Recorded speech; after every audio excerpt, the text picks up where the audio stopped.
Bonjour à toutes et à tous, ravi de vous retrouver sur la chaîne L'Équipe, non pas pour les championnats du monde, on a fait une petite pause, mais pour les championnats d'Europe. Et là aussi, vous le voyez à l'image, il y a des Français compétitifs. Martin Périllat-Bottonnet est au départ, c'est un sprint masculin.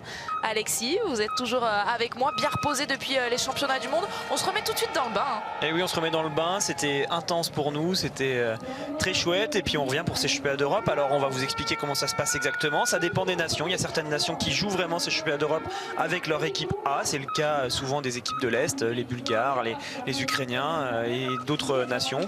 Et puis pour les grosses nations du biathlon, la Norvège, l'Allemagne qu'on voit à l'image, les Français dont on vient de parler, en général c'est plutôt des équipes B qu'on va retrouver pour permettre à certains athlètes de montrer de quoi ils sont capables sur un grand rendez-vous, des athlètes qui sont parfois encore juniors. Donc ça va être très intéressant pour nous de suivre cette équipe de France ici.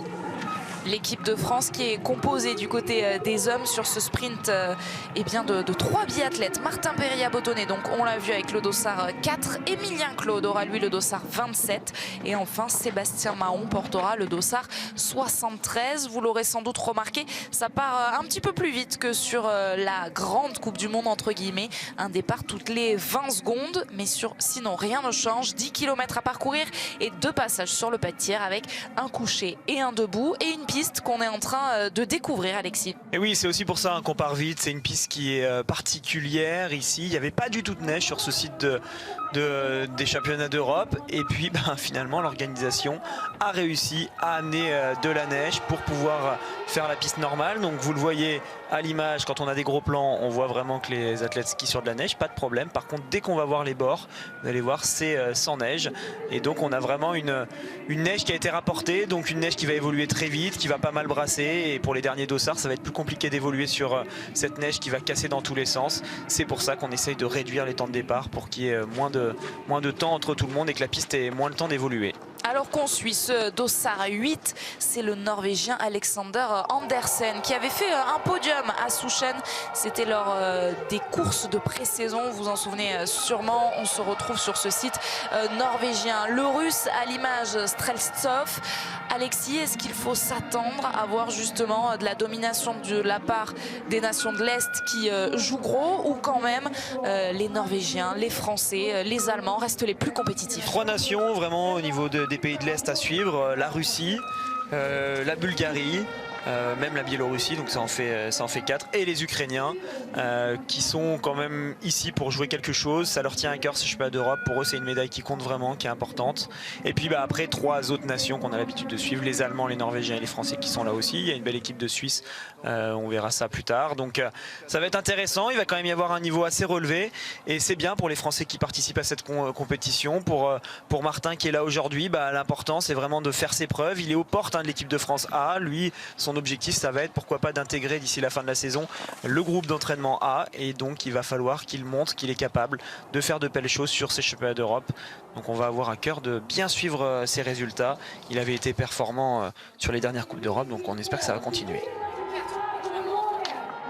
4 podiums en IBU Cup au total pour Martin Périllat-Bottonnet, qui est 4e également au classement général de l'IBU Cup, cette Coupe du Monde B, si on peut l'appeler comme ça. Le Biélorusse à l'image justement à domicile ici à Minsk.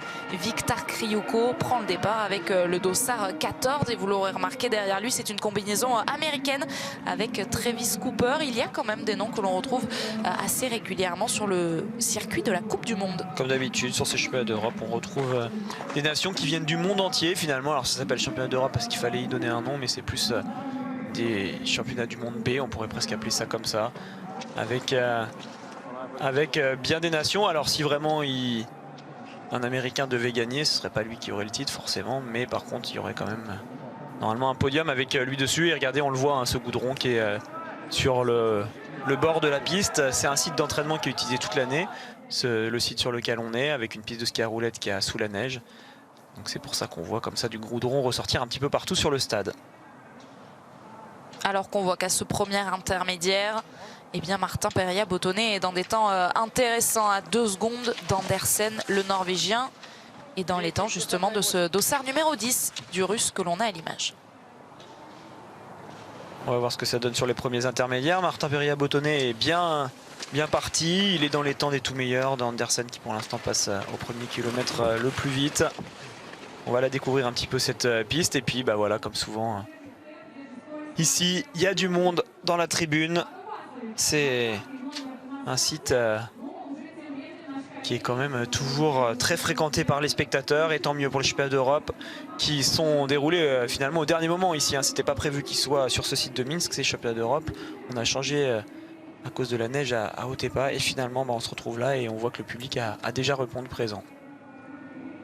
Le premier tir de ce sprint des championnats d'Europe avec Daniele Capellari, que l'on a vu, vous en souvenez sans doute, sur le relais italien des championnats du monde avec Luca Soffer, Bormolini et Dominique Vindici, qui s'en sort donc pour débuter avec un 4 sur 5. Attention au moment de remettre la carabine sur le dos. Il va devoir donc aller à une reprise sur l'anneau de pénalité. Ça, vous en avez l'habitude, ça ne change pas. Ça ne change pas, mais on le voit, cette neige qui est vraiment pas très bien damée. Alors on peut quand même féliciter les organisateurs qui ont su réagir très vite, qui ont su enneiger cette neige, qui ont fait un travail dessus, mais c'est quand même de la neige qui n'a pas vraiment eu le temps de se compacter. Donc c'est pour ça qu'on voit des mouvements de piste qui sont aléatoires. Ça y est, ça arrive déjà pour Martin Périllat-Bottonnet sur ce pas de tir. Avec ce départ toutes les 20 secondes, on va voir pas mal de tireurs qui vont se chevaucher, qui vont être en même temps pour leur premier tir.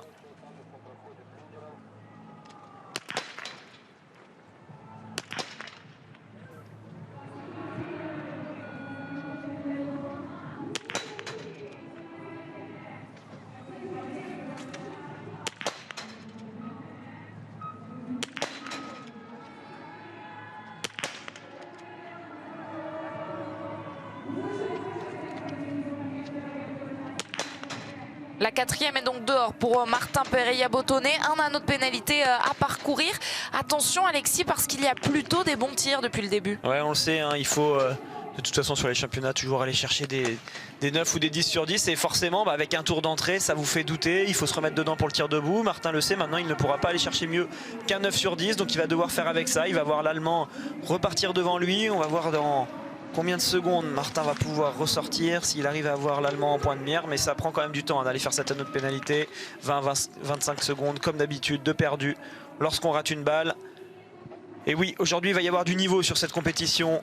Il faut vraiment que les Français soient capables de tirer au moins à 9 sur 10 pour pouvoir espérer quelque chose. C'est donc l'Allemand Justus Strelo qui est ressorti en tête. Lui qui a déjà décroché une médaille, à savoir la médaille d'argent sur le relais mixte simple.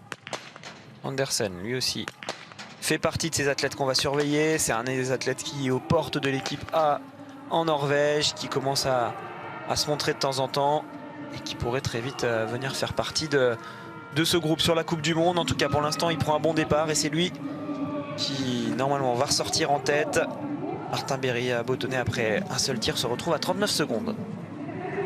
Un peu moins de 9 secondes d'avance donc désormais pour Andersen après 7 biathlètes qui sont passés sur ce pas de tir. Et ça s'enchaîne vite, vous l'aurez remarqué dans ce début de start list.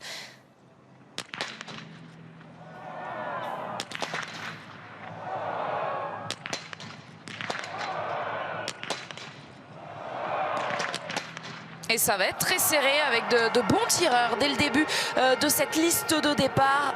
Streltsov, le russe, va ressortir lui aussi dans de très bons temps. Peut-être même sur ce podium provisoire, oui, puisqu'il sera plus rapide que le lituanien. Et il y a vraiment une belle équipe pour la Russie. Il va falloir faire très attention à ceux qui vont partir un peu plus tard. Alors, on ne sait pas vraiment comment cette piste va évoluer. Est-ce que tout le monde va avoir les mêmes conditions de glisse? Ça, je ne pense pas. Ça risque quand même d'être compliqué pour les dossards au-dessus du dossard 70. Mais quand même, il y a des grands noms derrière, donc il faudra se méfier jusqu'à la fin.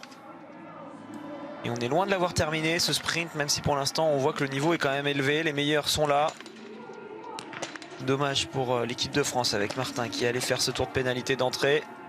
Et sinon, pour pas mal d'athlètes, ça s'est bien passé avec Andersen, Streslov, qui sont pour l'instant aux 2 premières places. Allez, le Biélorusse arrive à son tour sur le pas de tir. Kryuko là aussi pour essayer de ressortir dans le groupe de tête pour pouvoir vraiment jouer quelque chose sur les tirs debout.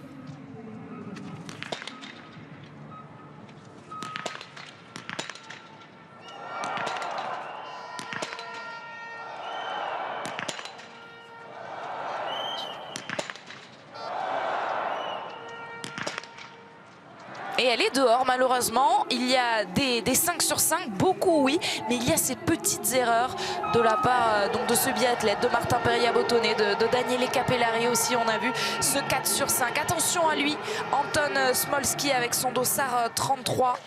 En voilà un de Biélorusse à domicile compétitif. Andersen toujours en tête, il l'était à la sortie du pas de tir. Alors qu'on voit avec le dossard 27, Emilien Claude, deuxième français engagé sur ce sprint. Allez, Emilien qui est bien parti dans le tempo à 5 secondes sur ce premier intermédiaire. Il est en...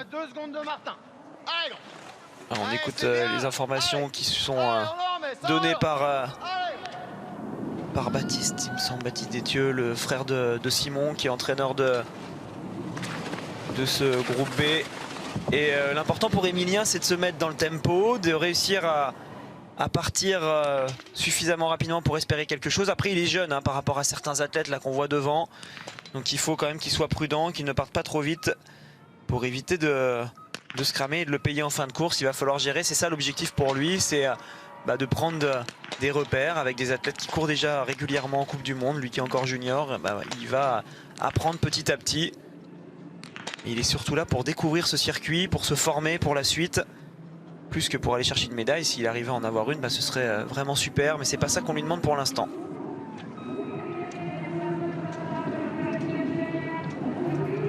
À nouveau des petites erreurs, ils sont 6 pour l'instant à être parvenus à réaliser le 5 sur 5. Toujours en tête, Andersen à la sortie de ce premier tir.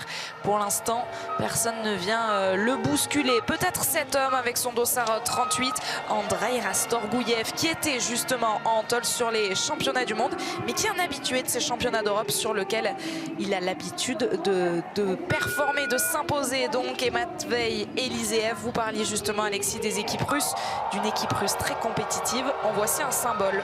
Pour moi, on a les deux favoris là qui s'élancent tour à tour de ces championnats d'Europe. Rastorgouyev, Eliseev, c'est vraiment les deux gros noms de cette start list. Alors il y a plein d'autres athlètes bien sûr qu'il faudra surveiller. Les Norvégiens, on l'a vu, sont forts pour l'instant, mais parmi les noms à cocher, les deux plus forts sur la start list, normalement c'est eux. Rastorgouyev, il est quand même pas passé loin de la médaille sur l'individuel des championnats du monde. Jusqu'au dernier tir, il jouait vraiment quelque chose. Après, il a fait 3 fautes, il me semble, sur son dernier debout, donc ça l'a sorti complètement. Alors qu'on voit, pour une fois, les fagnons là sur ce pas de tir, on voit qu'il y a quand même pas mal de vent gauche-droite. Ça souffle assez fort, c'est pour ça qu'on voit aussi des erreurs et que c'est pas facile pour les biathlètes. Sur ces tirs couchés, comme toujours, il faut être capable de s'adapter. On voit également quelques flocons de pluie-neige. Donc il y a tout ça à prendre en compte pour pouvoir réaliser un beau tir. Mais oui, Rastorgouyev, Eliseev, pour eux, l'objectif, clairement, c'est d'aller la chercher, cette médaille. Ils en sont capables. Et ce serait même une surprise de ne pas les voir sur le podium.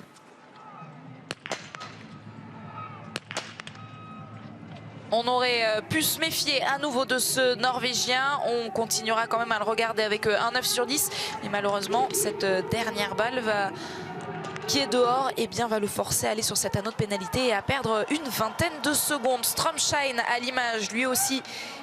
Il y a du niveau, lui il est leader du classement général justement de cette Coupe du Monde B, du classement général de l'IBU Cup. On a une belle équipe de Norvège avec quand même beaucoup d'athlètes au départ, c'est la même chose pour les Allemands. L'équipe de France vient elle avec une équipe beaucoup plus petite. On a seulement 3 garçons au départ. Et justement, il y en a un qui arrive sur le pas de tir alors que vous le voyez, le vent, je disais qu'il était droite-gauche, il est finalement gauche-droite là pour le tir d'Emilien Claude qui va devoir prendre tout ça en considération. Il est dans des temps très intéressants. S'il tire à 5 sur 5 assez vite, il pourrait ressortir dans le top 10 après ce tir couché. Allez, Emilien qui fait des clics. Il a cliqué vers la gauche, il me semble. Donc c'est dans le bon sens par rapport au vent qu'on a pu voir.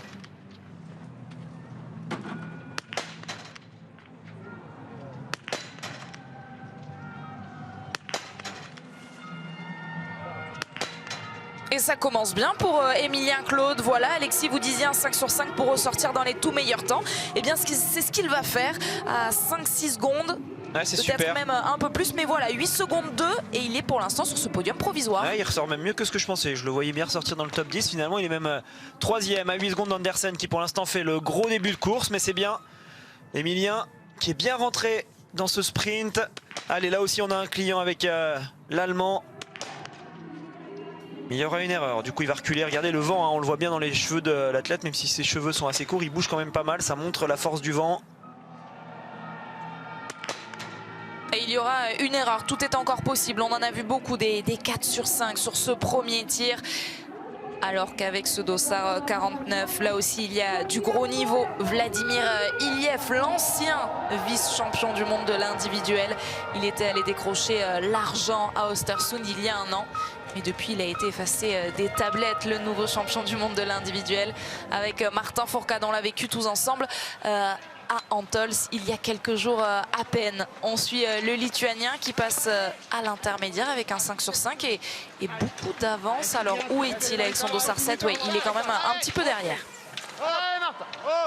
Martin qui est en train de produire son effort sur les skis. Il va falloir attendre les tirs debout, on l'a vu, il y a du vent. Donc forcément, ça va être des tirs qui vont être compliqués. Il va y avoir pas mal d'erreurs, il va y avoir des portes qui vont s'ouvrir. Et pourquoi pas Emilien qui a bien commencé avec un 10 sur 10, ça peut aller chercher un top 5 ou même voire mieux. Même si les Norvégiens sont devant pour l'instant, il va falloir tenir. Et la course est encore longue.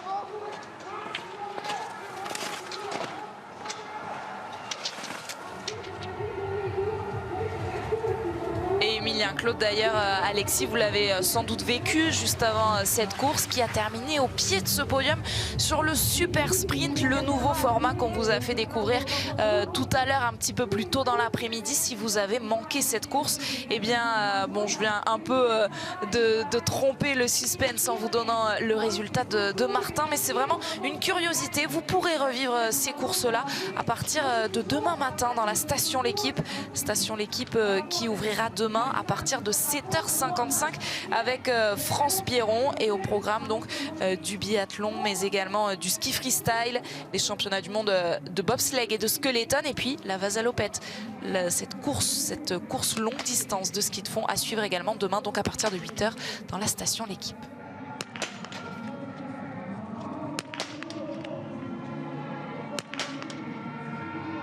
Eh bien, il y en a pour qui c'est très compliqué ce tir couché à l'image de Stromshine qu'on avait coché. Et oui, puisqu'il est leader du classement général de la Coupe de l'IBU Cup. Pardon. Eh bien, 4 erreurs, 4 anneaux de pénalité à parcourir tout de suite. Il y a Rastor Gouyev sur le premier tir. On l'a dit, c'est l'un des favoris. L'ISEF arrivera normalement juste derrière lui car ils sont partis avec 20 secondes d'écart. Il est là, le russe à l'image en haut. Pour l'instant, ça commence bien pour Rastor Gouyev. Et on le voit bien, s'il met cette dernière balle, il va ressortir avec peut-être bien le meilleur temps. Alors ça va jouer à pas grand-chose parce qu'il faut encore ressortir du pas de tir. Mais il est rapide quand même, là-dessus pas de problème. C'est la même chose pour l'ISEF. S'il termine avec un 5 sur 5, ce ne sera pas le cas. Voilà, la première information de ce début de course, c'est ça. l'ISEF qui part à la faute sur son tir couché une première fois. Et Rastor Gouyev, lui, pendant ce temps-là, est bien ressorti en tête. Avec rien du tout, 2 dixièmes d'avance sur le Norvégien Andersen. Mais c'est bien lui qui est en tête, donc Andrei Rastor Gouyev qui est ressorti premier de ce premier tir. Vous voyez les écarts très précisément à l'image. Et vous le voyez, hein, toujours pas d'athlètes qui sont revenus sur ce tir debout pour l'instant. On enchaîne 2 tours consécutifs sur cet entre-deux tirs. C'est le cas hein, quand on n'a pas beaucoup de neige, quand on doit faire avec. Et ben parfois, au lieu d'utiliser une piste de 3 km 300 pour ces sprints masculins, on utilise une boucle de 10 km,5 km. Et on vient faire 2 tours au milieu. On l'avait vu notamment à Oberhof, il me semble, sur la Coupe du Monde où les biathlètes avaient dû changer ce format. On le sait, ça implique des gestions de course qui sont différentes. On a un premier tour qui est très court. Par contre, on a un entre-deux tirs qui fait 5 km, donc qui est beaucoup plus long. On se retrouve presque à faire une course de ski de fond. Et ensuite, on vient faire le dernier tour qui se fait à nouveau assez vite. Borchnarnikov, là aussi, il y a un client à surveiller. Il est en forme sur ses championnats d'Europe. Il est à domicile. Il a tiré sa première balle un peu vite. Ça y est, ça revient pour les tirs debout.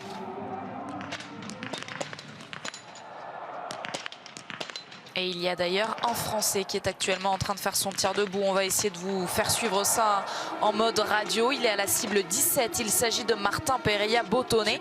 Et il vient de réaliser un très beau 5 sur 5. Ouais, c'est excellent là ce 5 sur 5. Un 9 sur 10 aujourd'hui pour Martin. Ça va faire une belle course quand même, je pense. Alors on voit le dossard 7 qui était déjà sur le pas de tir en même temps que lui. Ça veut dire que ça skie très très vite. Andersen qui lui va jouer la victoire s'il tire à 10 sur 10. elle est dehors pour Andersen, mais que c'est dommage, il y aura sans doute des regrets. Alors il a quand même de l'avance, hein, plus d'1 minute, mais derrière on l'a vu, il était talonné de près à la sortie du premier tir par Astor Gouyev. Ah, il a ouvert la porte à Eliseev. Si finalement il réussit un 5 sur 5, il va pouvoir peut-être repasser devant le russe. Et Rastor Gouyev, lui, s'il termine à 10 sur 10, il aura peut-être la victoire au bout de la carabine. Alors bon, après il faut attendre, hein. Rastor Gouyev à 10 sur 10, c'est quand même pas quelque chose qu'on voit tous les jours, alors que pourtant il est sur la Coupe du Monde depuis quand même très longtemps. Là aussi il y a encore un russe qui va jouer un 10 sur 10. Martin Perillat-Botonnet vient de se faire passer devant par Strolia et par Andersen. Il se retrouve 3e à 40 secondes. C'est à peu près l'écart qu'il avait à la sortie du premier tir face à Andersen. Et là aussi, il y aura une erreur pour le russe qui en plus est en train de perdre du temps à la sortie de ce tir. Il avait fait tomber un chargeur, il me semble, il a décidé de le reprendre, ne pas partir sans. Roman Ries, là aussi, on a un bel athlète. Lui aussi fait partie des favoris, tout comme Eliseev et Rastor Gouyev. C'est des athlètes, hein, qu'on a l'occasion de voir régulièrement en Coupe du Monde. C'est des athlètes qui étaient remplaçants sur, pour certains, hein, pas tous, mais pour certains, qui étaient remplaçants sur les étapes des championnats du monde. Donc ils viennent sur ces championnats d'Europe pour reprendre un peu le rythme de la course avant que la Coupe du Monde reprenne, car ceux qui n'ont pas participé aux championnats d'Europe, ils n'ont pas fait de Coupe d'Europe depuis, ça fait quand même plus d'un mois sans compétition de haut niveau. C'est pour ça qu'on voit quand même certains remplaçants de luxe de certaines nations.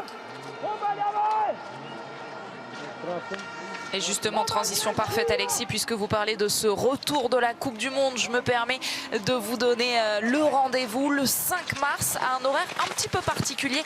À partir de 16h30, on prendra l'antenne pour le sprint féminin.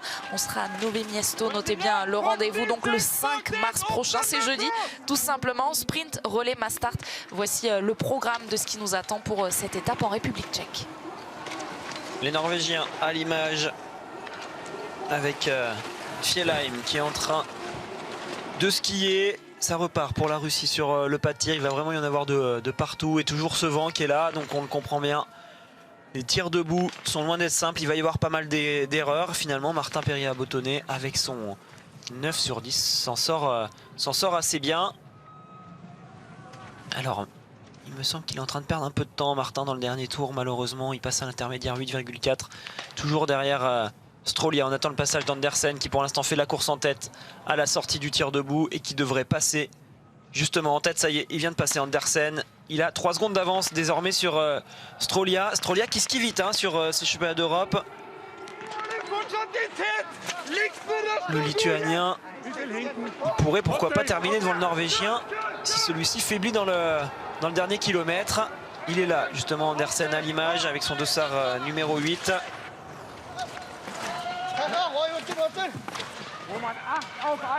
Alors que derrière, vous avez sans doute reconnu la combinaison d'Emilien Claude que l'on attend désormais. Lui sur son tir debout avec le dossard 46 à l'image. Il s'agit bien de Roman Ries qu'on suit là aussi, ressorti 4e du premier tir. À 8 secondes, mais vous avez raison de le préciser Alexis, la gestion de course aujourd'hui va être très importante. Ouais, ça va être important. En plus on est sur une piste du coup qui est plus skiée vu qu'on est sur une distance plus courte. On les voit, ils sont tous ensemble, très serrés, avec seulement 20 secondes de départ entre chaque athlète. Donc on se retrouve avec des paquets et forcément la neige va évoluer, ça va se creuser de plus en plus. Allez, encore un Norvégien, on la découvre cette relève norvégienne sur ces championnats d'Europe. Il y a un mélange d'un peu tout, il y a des juniors, il y a des athlètes de l'équipe B, il y a certains remplaçants de l'équipe A. C'est pas facile, hein, pour les Norvégiens de faire sa place sur la Coupe du Monde. On comprend bien, il y en a plusieurs qui ont un sacré niveau, mais il faut déjà réussir à battre ceux de l'équipe B pour pouvoir réussir à monter enfin sur la Coupe du Monde lorsqu'une place s'ouvre. Et oui, on va l'attendre, hein, le retour d'Emilien, qui est actuellement dans la partie où il faut vraiment gérer à ski. Alors là, à l'image, on va avoir des temps intéressants avec Smolski. Il me semble qu'il y avait le Bulgare juste devant lui. Le dossard 49, ça devait être... ouais, c'était ça. Vladimir Iliev, là aussi, hein, il y a quelqu'un qui ne vient pas pour faire de la figuration sur ce chemin d'Europe, normalement.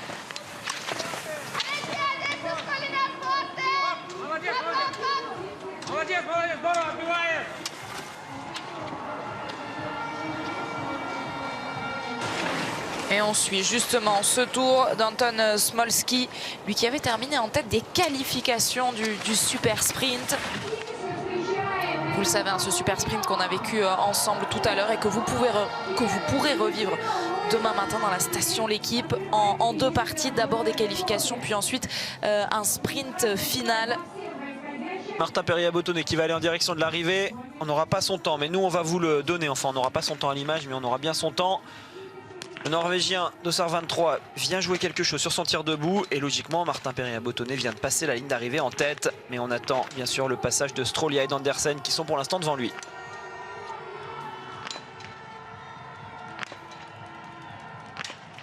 Un tir très rapide, il jouait quelque chose effectivement Alexis, mais avec 2 erreurs malheureusement.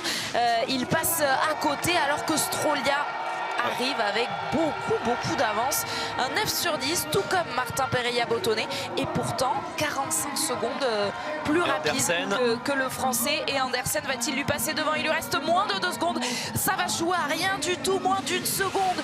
8 dixièmes, mais c'est bien le Norvégien qui pour l'instant est en tête et nous offre ce temps de référence. Pour l'instant, c'est lui provisoirement le champion d'Europe du sprint. Et oui, pour l'instant, c'est lui qui la tient cette victoire à Longres. C'est derrière, il y a Eliseev, il y a Rastorgouyev, il y a pourquoi pas Emilien s'il tire à 10 sur 10. Il y a encore des clients hein, pour passer devant. Il y a les Bulgares, il est là justement Eliseev. On va voir ce que ça donne à ski. Ouais, il est bien hein, parce que même avec déjà une erreur, il n'est pas si loin que ça. On le rappelle, le Norvégien qui pour l'instant est en tête, lui a tourné sur son tir debout. Eliseev, lui, a tourné sur le tir couché. Donc s'il arrive à faire un beau debout, il pourrait pourquoi pas repasser devant. Il est là justement Emilien.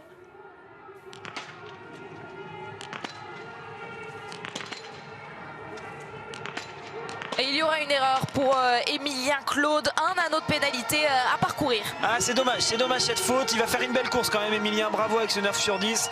Mais c'est sûr qu'avec le 10 sur 10, il aurait pu jouer la médaille. Le Russe vient faire reculer Martin Perriat-Bottonnet. On va regarder la sortie de l'anneau de pénalité d'Emilien, vous donnez ça dans quelques secondes. Et il est impressionnant Strolia là sur les temps de ski, c'est lui pour l'instant qui a le meilleur temps de ski devant Andersen. Il met 32 secondes à Martin Perriat-Bottonnet. Il est vraiment allé très vite. Ce vent toujours présent. Regardez les fanions là sur l'herbe. On les discerne moins bien quand c'est sur du blanc. Mais ça souffle quand même assez fort. Et à la sortie du tir, Emilien vient de ressortir 5e à 33 secondes d'Andersen.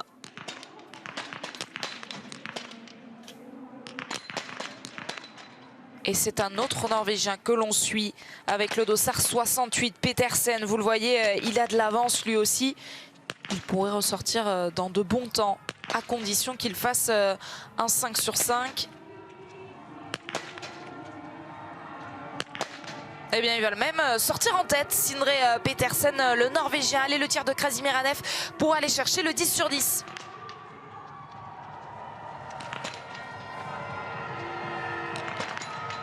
Il n'est pas si bien que ça en ski Krasimir Anev. Alors il doit y avoir quand même certains athlètes qui sont un peu émoussés après les championnats du monde où ils ont fait toutes les courses en altitude.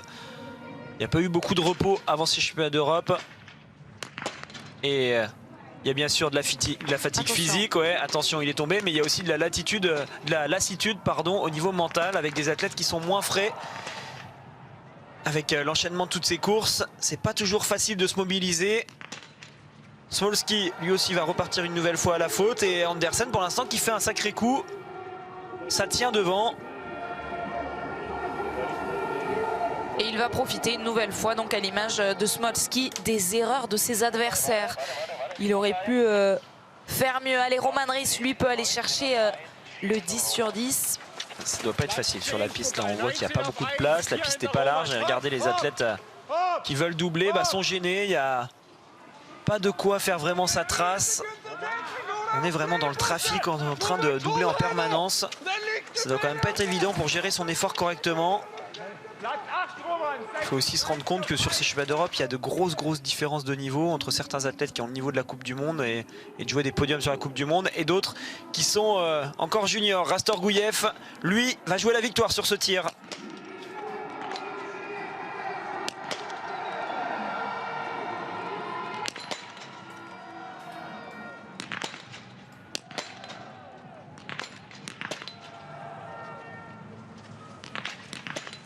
Elle est dehors, la dernière balle d'Andrei Rastorgouyev. Il faut se dépêcher. Il peut encore ressortir pas très loin d'Andersen, mais ça va être chaud. Ouais, il peut ressortir devant Andersen, hein. Normalement, s'il se dépêche de faire sa autre pénalité, ça va jouer à rien du tout. Cette dernière balle qu'il a complètement arrachée, il a mis un énorme coup de doigt, un énorme coup d'épaule, il a tout fait bouger d'un coup.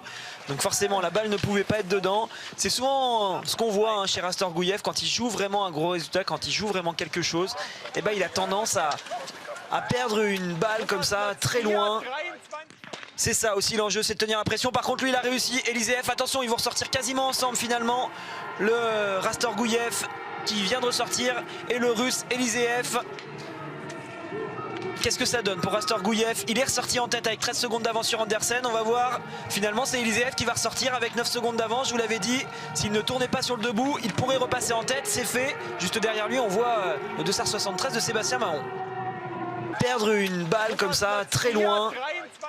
C'est ça aussi l'enjeu, c'est de tenir la pression. Par contre, lui, il a réussi. Eliseev, attention, ils vont ressortir quasiment ensemble finalement. Le Rastorgouyev qui vient de ressortir et le Russe Eliseev. Qu'est-ce que ça donne pour Rastorgouyev? Il est ressorti en tête avec 13 secondes d'avance sur Andersen. On va voir. Finalement, c'est Eliseev qui va ressortir avec 9 secondes d'avance. Je vous l'avais dit, s'il ne tournait pas sur le debout, il pourrait repasser en tête. C'est fait. Juste derrière lui, on voit le dossard 73 de Sébastien Mahon. Ils sont là, en tout cas, les deux favoris de ces championnats d'Europe pour l'instant, aux deux premières places à l'issue de ce tir debout. Sébastien Mahon qui est effectivement sorti du premier tir en 48e position après un anneau de pénalité. Le 4 sur 5 pour débuter. Il y a un autre Russe à l'image, mais pour l'instant, eh bien, c'est Matvei Eliseev qui fait le gros coup. C'est lui qui est ressorti en tête du deuxième tir. Et c'est lui pour l'instant qui pourrait être sacré champion d'Europe. Il va falloir aller chercher les deux là qui viennent de ressortir en tête. Alors ils sont, heureusement pour leurs adversaires, à 9 sur 10. Donc ça veut dire que s'il y en a un qui skie quand même quasiment dans leur temps et qui va chercher le 10 sur 10, il pourrait peut-être terminer devant. Mais en tout cas, on les avait pas annoncés favoris pour rien. Ils sont bien là. Attention à Smolski qui skie extrêmement vite là dans le dernier tour, malgré ses deux pénalités. Il est pas loin. Voilà un athlète qui pourrait venir jouer les troubles faites, mais il a déjà un anneau de pénalité, donc il ressortira derrière, même avec un 5 sur 5. Bocharnikov, pour pourquoi pas aller s'inviter sur le podium. Attention, hein, s'il tire à 5 sur 5, il pourrait passer devant Andersen. Ah, il le savait, il s'est appliqué sur cette dernière balle et là aussi, il va y avoir un dernier tour plein de suspense. Il y a des plaques de glace sur le pas de tir. On voit les athlètes qui ont du mal à repartir. En tout cas, ouais, les gros noms de l'Est, on savait qu'ils seraient présents sur ces championnats d'Europe. Ben, ils ne nous font pas mentir. Ça y est, Bocharnikov vient de ressortir 3e. Alors, il est seulement 3 secondes devant Andersen. Ça va se jouer à rien du tout dans le dernier tour. Rastorgouyev, lui, doit s'arracher, car il le sait. Eliseev peut lui revenir dessus. Il est ressorti devant lui sur le tir debout. Et il est là, Matvei Eliseev avec son dossard numéro 39 et ce passage à l'intermédiaire. Oh, c'est juste derrière.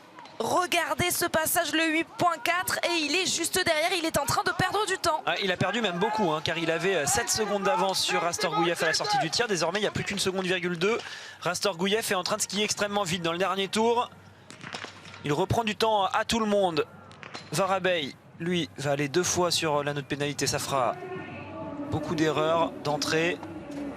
La réalisation qui cherche, qui pourrait contrer désormais les deux favoris, Matvei Eliseev et Andrei Rastorgouyev, qui sont en train de se battre à distance pour la victoire. Et même avec un 10 sur 10, ouais, de Roman Ris, il ressort 5e. Exactement, il va être assez loin derrière. Alors après, il faut voir au niveau des cellules de fartage si on a la même chose pour tout le monde. Frastacher, l'Allemand, lui, va venir terminer 4e. Il fait reculer d'une place Martin Péria-Bottonnet et Emilien Claude qui sont actuellement 6e et 7e sur cette ligne d'arrivée. Emilien vient juste d'arriver il y a quelques instants. Tous les deux à 9 sur 10. Et comme je le disais, il y a certaines nations qui jouent vraiment quasiment comme sur la Coupe du Monde au niveau de leurs cellules de fartage, avec les camions, avec beaucoup de farteurs. Et puis il y a des nations, c'est le cas par exemple de l'équipe de France, qui ne peut pas mettre ses moyens partout tout le temps. Donc on a des systèmes et des cellules de fartage qui sont forcément quand même de qualité et très intéressantes, mais qui ne sont pas aussi performantes que celles qu'on pourrait avoir sur la Coupe du Monde. Car on ne peut pas mobiliser autant de techniciens à chaque fois, ça coûte quand même très cher, surtout pour aller jusqu'à Minsk. C'est peut-être aussi ça qui peut expliquer certains temps de ski qu'on voit, alors que la Tipov va jouer sur le tir debout. car il vient de faire un beau 5 sur 5 sur son tir couché. Ouais, méfiance autour de cette équipe russe, on vous le dit depuis le début de cette course. Il va s'inviter sur le podium, le dossard 33, Anton Smolski, le Biélorusse, qui vient faire reculer nos Français, mais qui surtout se pose donc en candidat pour cette médaille de bronze. Mais il est sur ce fameux siège éjectable. Il ne va pas y rester longtemps, il va vite dégringoler. Rastorgouyev et Eliseev vont lui passer devant quand ils arriveront sur la ligne d'arrivée. C'est donc Andersen qui devrait normalement se retrouver troisième, mais on le sait, Andersen n'est plus sur le podium à la sortie du tir debout, car le Biélorusse Bocharnikov vient de ressortir troisième. Alors il va y avoir un match quand même entre les deux, entre le Norvégien et le Biélorusse dans ce dernier tour, car ça va se jouer en seulement 3 secondes. On attend les temps de passage de tous ces athlètes. En tout cas, Bocharnikov à 8,4 km vient de passer avec 4 secondes d'avance sur Andersen. Mais attention, Roman Ries, l'Allemand, qui était ressorti avec un 10 sur 10, est en train de s'arracher et il revient à seulement 3 secondes de Bocharnikov. C'est loin d'être fini là pour ce podium provisoire. Rastorgouyev devrait arriver maintenant. La réalisation l'a raté. Il est juste là, voici. Alors que la réalisation est sur le Russe. Ils se suivaient avec leur dossard. Et il sera devant le Russe, je pense, avec encore quelques secondes d'avance. Il a fini fort finalement pour pouvoir contrer le retour de Rastorgouyev. Et Matvei Eliseev, c'est donc peut-être lui le nouveau champion d'Europe de ce sprint, qui a finalement bien géré cette course pour passer devant le Letton. Andrei Rastorgouyev n'est resté que quelques secondes à peine, moins de 20 secondes sur la toute première marche du podium. Il peut quand même croire à ce podium, à cette médaille d'argent, de bronze peut-être. Pour l'instant, c'est Andersen qui atteint cette médaille de bronze. On attend Bocharnikov et le voici, le résultat sur la ligne d'arrivée. Donc ça va se jouer entre Andersen, Bocharnikov et Ries pour la 3e place provisoire. Latipov, lui, on le suivra sur son tir debout. Il peut pourquoi pas aller chercher la victoire, mais on le voit sur Eliseev qui avait un tour de pénalité. Il n'a pas beaucoup d'avance. Il va falloir qu'il skie très vite car Rastorgouyev et Eliseev, malgré le 9 sur 10, ont été extrêmement rapides. On attend bien sûr donc ce dernier tour de voir comment ça évolue pour Bocharnikov, qui a le dossard 43, et Ries qui a le dossard 46.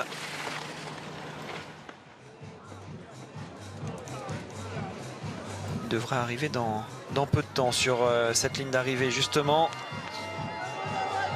L'Allemand et le Biélorusse.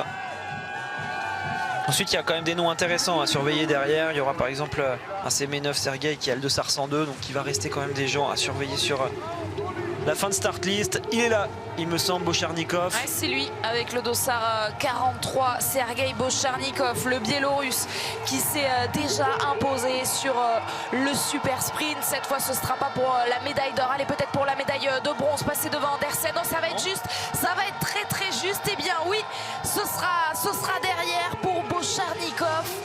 Il laisse pour l'instant Andersen tranquille sur sa 3e marche. Andersen qui a bien tenu sur ce dernier kilomètre. Allez, il y en a encore un qui peut lui passer devant. C'est un Allemand cette fois-ci, c'est Ries. Et vous le voyez, certains athlètes, pourtant des noms qu'on a l'habitude de voir sur les Coupes d'Europe, bien placés. C'est le cas de Bacon. Viennent seulement de partir, donc il peut y avoir complètement un changement de résultat. Sur la 2e partie de course, on va devoir attendre quand même longtemps pour pouvoir annoncer le champion d'Europe, même si on le sait, Eliseev et Rastorgouyev ont fait une belle course.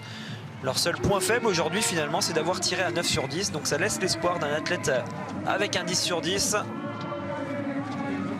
pourrait leur passer devant. Il est là, Roman Ries, pour pourquoi pas aller chercher cette 3e place et passer devant le Norvégien, mais là aussi ça va être ultra serré entre les deux.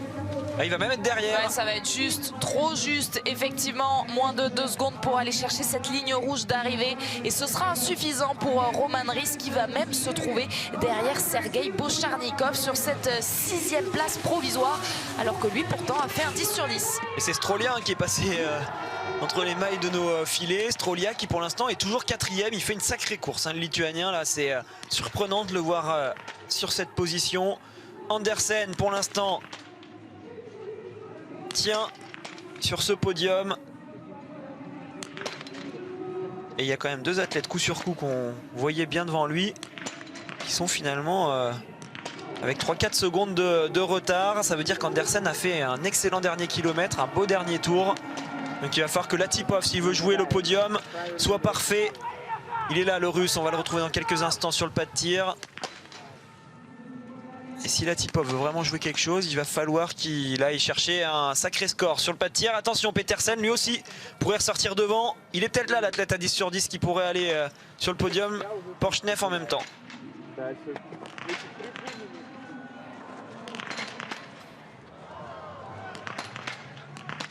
Malheureusement, vous l'aurez compris, Sindre Petersen passe totalement à côté avec 3 erreurs, 3 anneaux de pénalité.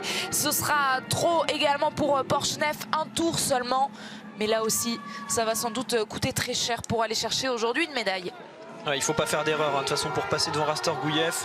Khalili avec un 9 sur 10 va venir se placer pour les poursuites. C'est toujours intéressant de s'arracher jusqu'au bout. Ça va être très serré, il peut y avoir des remontées. On voit un pas de tir qui est quand même pas simple.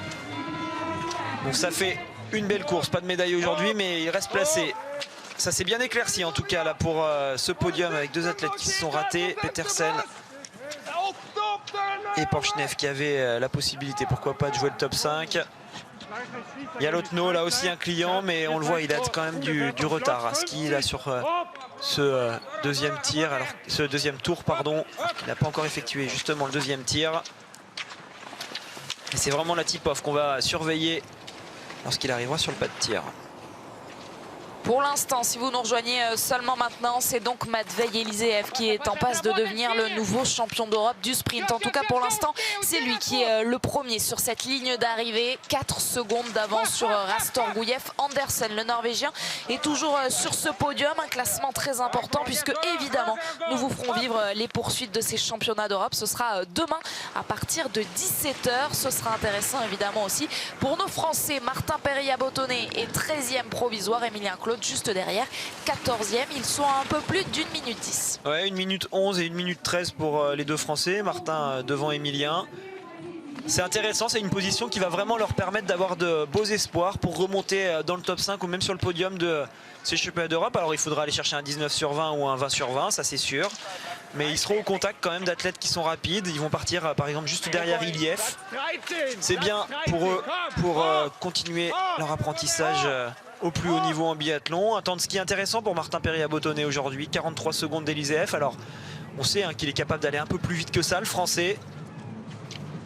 Mais est-ce qu'il a exactement les mêmes conditions de fartage que le Russe? Ça, on ne sait pas. Donc c'est pour ça que c'est toujours des résultats à prendre avec des pincettes. En tout cas, il est pour l'instant toujours dans le top 10 des temps de ski du jour. Latipov est là à 1 seconde. Mais on l'a vu sur certains plans, la neige est très sale à certains endroits. Donc je pense que ceux qui sont actuellement sur la piste bénéficient quand même de moins bonnes conditions de glisse que ceux qui étaient tout à l'heure en course avec des petits dossards. Cette ligne d'arrivée qui continue d'être intéressante pour ses poursuites justement avec Lagrade, le Norvégien qui s'élancera lui aussi à moins d'1 minute de retard de Matvei Eliseev, toujours en tête. Demain, Porchnev lui également va essayer d'arriver en moins de 40 secondes. Il est obligé de s'arracher, il est dans son dernier tour, on le voit, il est dans le dur, là il a du mal à vraiment tenir son gainage. Il skie un petit peu comme il peut, mais c'est plus très efficace là ce qu'il est en train de faire. Le Russe, attention, il peut perdre quand même pas mal de secondes. Il était à 42 secondes sur cet intermédiaire. On va voir sur la ligne d'arrivée ce que ça va donner. Alors que Sébastien Mahon est actuellement sur le pas de tir et il vient de réaliser un beau 5 sur 5, lui qui avait dû tourner à une reprise sur son premier tir. Allez, on aura les 3 Français à 9 sur 10, ça c'est bien, c'est quand même des scores très intéressants sur le pas de tir. Et on attend l'arrivée de Latipov sur le pas de tir. Je l'annonce depuis tout à l'heure, mais c'est vrai qu'il y a quand même 2 tours à faire entre les 2 tirs.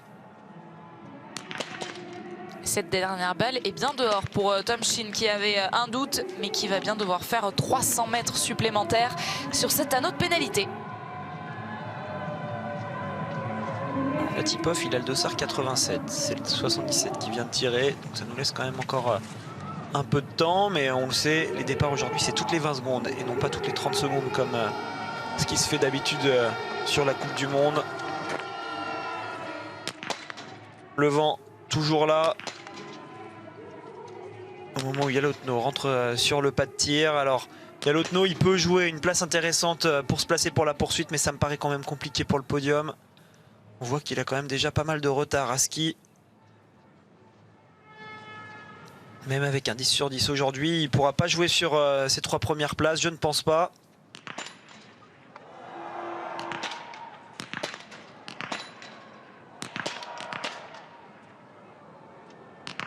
Ouais, et en plus, il ne se facilite pas la tâche. Raman Yalotno, il va devoir aller tourner à 3 reprises sur cet anneau de pénalité. Un autre Biélorusse en toute fin de start list avec ce dossard 119. Ils sont 122 aujourd'hui à prendre le départ, mais ça commence très mal pour ce dossard. En attendant donc le retour du Russe sur le pas de tir, le temps pour moi de vous rappeler ce qui vous attend ce soir dans quelques instants, juste après cette course de biathlon. Une soirée catch à partir de 21 h, commentée par Christophe Ajus et l'excellent Oreste Guéraud. C'est en suivant, donc juste après cette course de biathlon. Et ce podium qui se dessine pour l'instant pour Matvei Eliseev, Andrei Rastorgouyev et peut-être Andersen. Alors, réalisation qui vient tous les chercher, hein, les Biélorusses, mais ils ne sont pas tous capables de jouer quelque chose. C'est pas parce qu'on les voit à l'image qu'ils vont jouer le podium. Varabey, vous le voyez, a déjà du retard. Alors, il skie quand même vite hein, avec ses 2 tours de pénalité, mais il y aura encore une erreur, donc ça va rajouter 25 secondes à son temps. Allez, il est là, celui qui est vraiment intéressant, Latipov, pour pourquoi pas changer la donne sur le podium. La victoire, ça risque d'être compliqué, hein. Il n'a pas beaucoup d'avance, même s'il réalise un 5 sur 5. Mais par contre, pour le podium, c'est possible. Pour le Russe, qu'on voit en haut, par contre, pas le choix. Il faut aller chercher un 5 sur 5. Il y aura déjà une erreur, il va devoir se reprendre. Il le sait qu'il est en train de jouer quelque chose. Mais avec ce tour de pénalité, il joue déjà moins devant.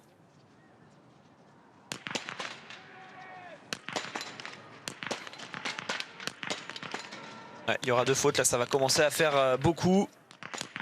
Et qu'il semble difficile à négocier, Alexis, ce tir pour le Russe. Edouard Latipov, 3 anneaux de pénalité, donc il passe totalement à côté de ce dernier tir. Et ben pour l'instant ça ne change pas devant Andersen, le Norvégien va pouvoir souffler car un des adversaires vraiment dangereux vient d'échouer sur ce pas de tir. Effectivement, hein, c'est ça aussi le biathlon, on le dit souvent, quand on joue quelque chose, quand on arrive sur ce dernier tir, qu'on joue vraiment un podium ou une victoire, il y a tout qui change. C'est la différence pour faire une image avec le foot entre un penalty à l'entraînement et un penalty pour la finale de la Ligue des Champions.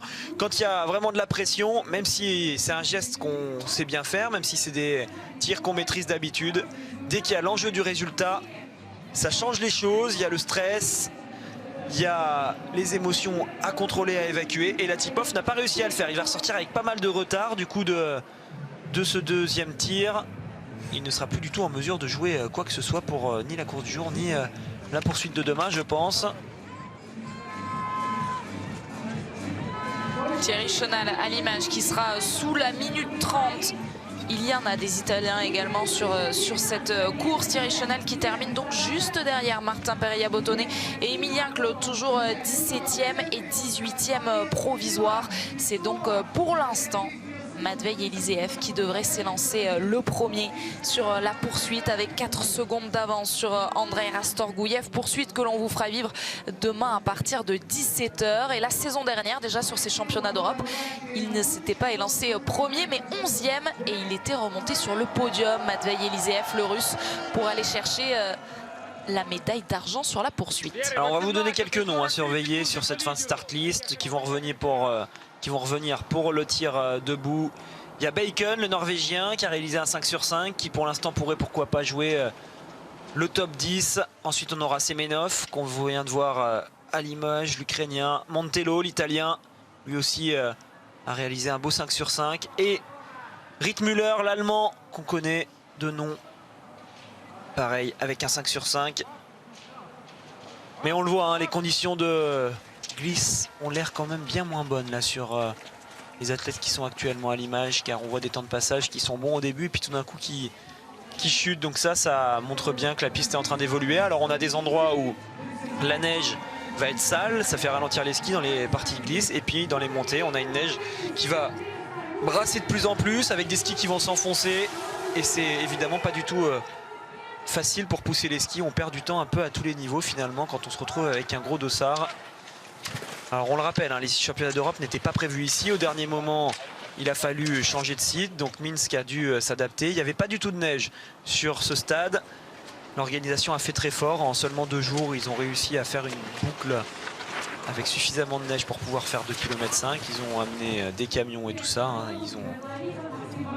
Ils ont su faire tout ça. C'est le genre de pays qui est capable de s'adapter aussi vite pour ce genre de choses. Et on peut quand même les féliciter, mine de rien, d'avoir réussi à sauver ces championnats d'Europe qui étaient loin d'être gagnés il y a encore quelques semaines.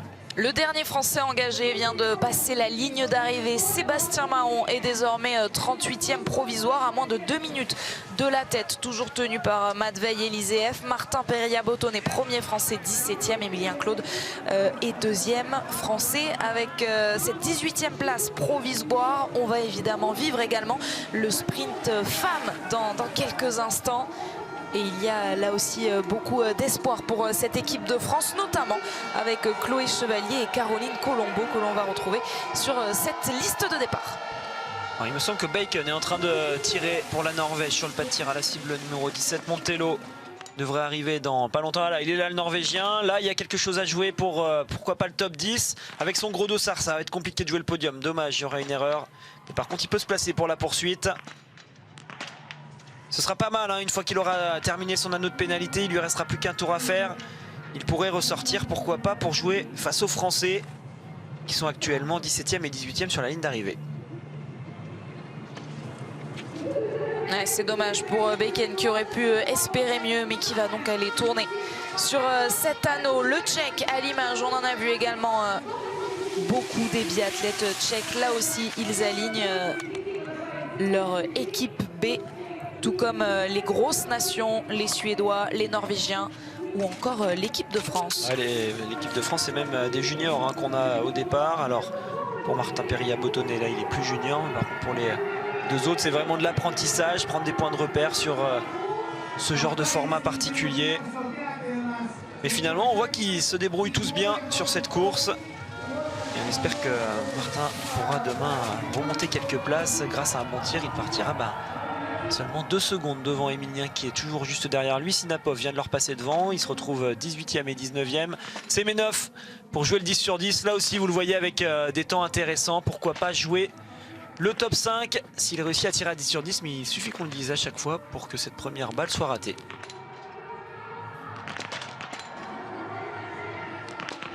Ouais, il a loupé seulement la première, toutefois, Sergueï Semenov. Mais c'est vrai qu'on espère beaucoup de suspense. En tout cas, il y en a, c'est prometteur, Alexis, dans cette fin de start list. Mais décidément, les biathlètes passent à côté, pas aidés par ces conditions de glisse plutôt difficiles. Ouais, des conditions de glisse qui ont évolué, ces gros dossards qui sont désavantagés clairement, donc ils le savent hein, ces athlètes quand ils partent qu'ils auront des conditions moins bonnes. Pour eux l'objectif est donc différent.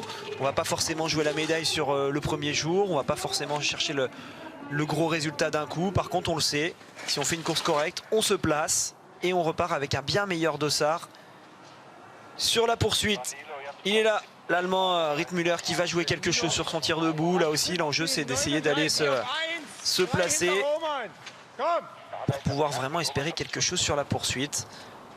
Alors c'est toujours compliqué hein, ces dossards de départ, il y a des groupes à respecter quand on est beaucoup d'athlètes de la même nation. Même si certains athlètes sont performants, ils se retrouvent loin malheureusement avec ces points de règlement à respecter. Et on la voit bien hein, là, la neige qui évolue avec cette montée qui est en train de pas mal brasser. Tout à l'heure les athlètes qui passaient avec les petits dossards avaient une neige toute dure, donc ils avaient vraiment des skis qui répondaient bien. Et là on voit par exemple l'Autrichien qui est sur la droite s'enfoncer dans la neige, donc c'est clairement pas du tout les mêmes enjeux, pas du tout le même type d'effort. Et c'est plusieurs secondes qu'on perd à chaque tour, c'est même peut-être plusieurs dizaines de secondes qu'on perd à chaque fois. Bacon est dans son dernier tour. Latipov qui a totalement craqué sur son dernier tir, lui, en termine avec cette 26e position provisoire. Les Français sont donc préservés. Allez regarder ce dossard 109 que vous aviez coché, Alexis, pour peut-être faire un petit peu remettre un petit peu de suspense dans cette fin de course. Ouais, il peut jouer quelque chose d'intéressant là, Montello, avec ce bon temps pour l'instant. S'il va chercher un 5 sur 5, il pourrait ressortir dans le top 10.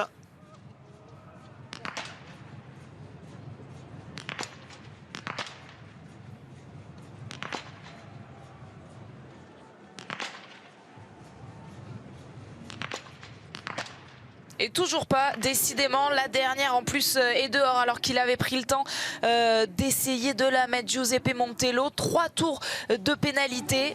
Et décidément, ces derniers tirs de tout dernier dossard sont difficiles. Ouais, ils sont difficiles avec des athlètes qui donnent beaucoup sur la piste et donc qui arrivent certainement moins frais sur le pas de tir. C'est dommage, il jouait le top 10. Finalement, il va devoir s'arracher pour espérer être dans la poursuite. L'Italien, Semenov qui s'arrache, lui, dans ce dernier tour.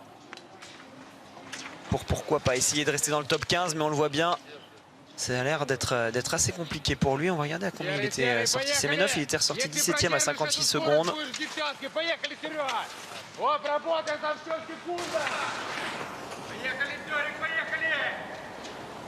C'est d'ailleurs étonnant de le voir avec un dossard aussi élevé, Semenov. On aurait pu le voir avec peut-être un plus petit dossard. Les Ukrainiens sont pas nombreux sur ces championnats d'Europe. Je comprends pas trop pourquoi ils lui ont pas mis...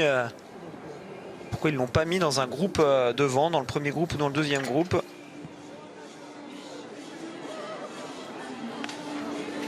Et après le deuxième tir donc de Giuseppe Montello, on attend désormais Danilo Rittmüller, lui qui est champion du monde junior en titre de la poursuite justement. On avait eu l'occasion de vivre ça avec vous et le voici avec le dossard 116, la réalisation qui le surveille autant que nous. C'est le dernier athlète vraiment dangereux à surveiller sur ce pas de tir. Alors il restera quand même un Allemand encore avec le dossard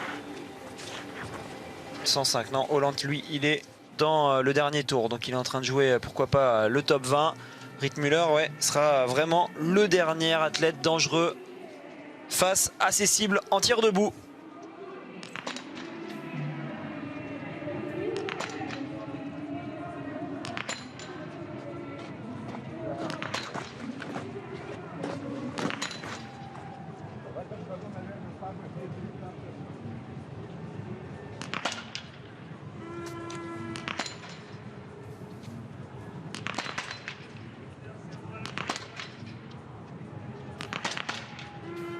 Ça ne passe pas donc non plus pour le jeune Danilo Rittmüller, 20 ans seulement, qui va devoir aller lui aussi tourner sur cet anneau de pénalité. Le podium qui est vraiment, qui semble en train de se figer. Bakken qui va jouer face aux Français. Vous le voyez, les temps d'Emilien il sera derrière. et de Martin viennent de s'afficher. Il a perdu du temps dans le dernier tour. Il était devant, pourtant le Norvégien, mais avec cette glisse qui doit être compliquée en fin de course. Il se retrouve finalement juste derrière les deux Français. Et sauf surprise, Matvei Eliseev devrait donc être sacré champion d'Europe aujourd'hui du sprint devant Rastor Gouyev et Andersen finalement, Alexis, le Norvégien qui a dû quand même avoir peur toute cette dernière moitié de course, mais il sera bien là. Ouais, ça s'est joué à pas grand chose, surtout avec Bocharnikov et Ries, l'Allemand, mais ça a tenu pour ce podium d'Andersen. Et oui, là normalement ça devrait être tout bon. On va aller regarder les temps de ski pour voir ce que ça donne. C'est Eliseev qui a skié le plus vite, juste devant Rastor Gouyev. Ils sont dans la même seconde. Donc voilà, logiquement les deux athlètes qu'on a annoncés comme favoris sont aux 2 premières places. Ils ont tenu leur rang, bravo à eux. Alors ils ont laissé une porte ouverte avec un 9 sur 10, mais finalement personne n'aura été assez fort pour pouvoir s'infiltrer. Et le meilleur temps de ski de l'équipe de France, c'est le 13e temps de ski de Martin Périllat-Bottonnet à 43 secondes. C'est un temps de ski qui est correct. Emilien, lui, qui est encore junior, Emilien Claude, a le 29e temps de ski à 1,07. Et ils s'élanceront donc respectivement autour de la 18e et de la 19e place. Alors Matvei Eliseev et Andrei Rastor Gouyev, eux, vont s'élancer demain sur les poursuites qu'on vous fera vivre à partir de 17 h. Je vous le rappelle, poursuite hommes et poursuite femmes avec 4 secondes d'écart. Derrière, Andersen, lui, partira avec le dossard numéro 3 à 25 secondes de Matvei Eliseev. Est-ce que demain, il faut s'attendre à un match dans le match entre le Russe et le Letton? Alors déjà, il faut voir si tout le monde participe à cette course, car on est sur des championnats d'Europe, mais dès la semaine prochaine on est sur la Coupe du Monde à nouveau. Eliseev et Rastor Gouyev la jouent cette Coupe du Monde clairement, donc même s'ils sont venus chercher là une médaille, ça y est, maintenant qu'ils l'ont, est-ce qu'ils vont faire la poursuite ou est-ce qu'ils vont garder des forces pour Nové Mesto qui va arriver dès la semaine prochaine? Ça on verra. En tout cas oui, s'ils sont au départ, il peut y avoir un duel avec ces deux athlètes qui se connaissent bien et qui sont extrêmement performants. Et si par contre ne prennent pas le départ, ça peut laisser pas mal de possibilités de revenir par l'arrière. Mais quoi qu'il arrive, on va avoir des poursuites qui risquent d'être assez mouvementées. On l'a vu, il y a du vent sur le pas de tir. C'est une piste qui est compliquée à gérer, avec peu de place où on peut doubler. Et là, on le voit bien, hein, ce que j'expliquais avec cette neige qui a complètement cassé. Regardez les chaussures de l'Allemand qu'on voit à l'image viennent vraiment s'enfoncer dans la neige. Alors que je le rappelle, tout à l'heure, sur ce même endroit, quand c'était le dossard numéro 8 d'Andersen, par exemple, la neige était toute dure. Donc c'est plus du tout la même glisse. Et le pauvre Allemand, là, il est en train de galérer un petit peu dans une neige qui brasse dans tous les sens.